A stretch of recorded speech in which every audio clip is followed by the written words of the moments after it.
In a peaceful village surrounded by green hills, there lived an old woman named Amma. She was known for her calm smile and sparkling eyes that never lost their light, no matter what happened. People often said, if happiness had a face, it would look like Amma. One day, a young boy named Ravi moved into the village with his parents. Ravi was always restless and unhappy. If it rained, he complained it ruined his playtime. If the sun shone, he said it was too hot.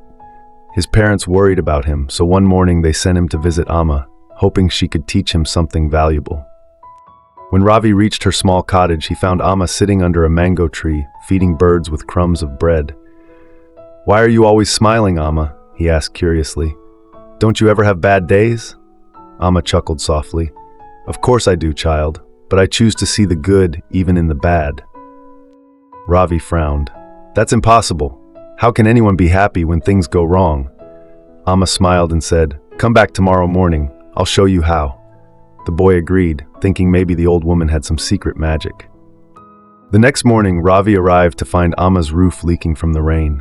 Yet she was humming as she placed pots under the dripping spots. Ravi said, "Aren't you upset?" Amma replied, "Why should I be? The rain gives life to my garden. A little leak can't steal my joy." Ravi was confused but intrigued. The following day, Amma invited him to the market. On their way, her slipper broke. She laughed and continued walking barefoot on the soft mud.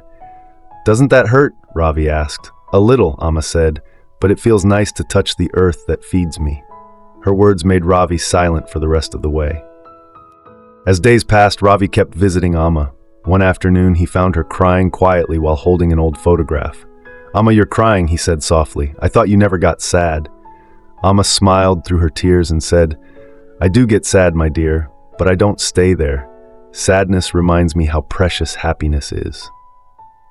Ravi began to understand that Amma didn't avoid pain. She simply chose a better way to face it. He started trying her methods in his own life. When he lost a game, instead of crying, he told himself, "At least I played." When his food spilled, he laughed and said, "Now I can eat twice as carefully." Slowly, something changed inside him. One day, Ravi ran to Amma's house with excitement. "Amma, I helped my friend fix his bike, and even though mine broke, I still felt happy."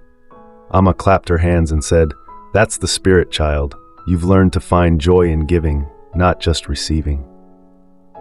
As time went on, the bond between them grew stronger. Amma became like a grandmother to Ravi.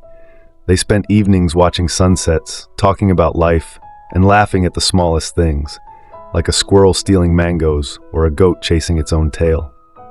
Then one evening, Amma fell ill. Ravi rushed to her side, tears in his eyes. "Amma, please don't leave me," he cried. Amma held his hand gently and whispered, "Remember what I taught you, Ravi. Even in goodbye, there's something to be grateful for, the love we shared." A few days later, Amma passed away peacefully. The entire village mourned her loss, but Ravi didn't cry for long. He remembered her words, "Don't let a temporary shadow hide your light." He sat under the same mango tree where she used to feed the birds and smiled as they gathered around him. From that day, Ravi lived differently. Whenever life tested him, he remembered Amma's lessons. Be thankful, find the good, and laugh through the storm. Slowly, he too became known for his calm smile and wise heart. Years later, villagers began saying, if happiness had a teacher, it was Amma, and if it had a student, it was Ravi. Her spirit lived through him, reminding everyone that no matter what happens, true happiness is not found in circumstances, but created in the heart.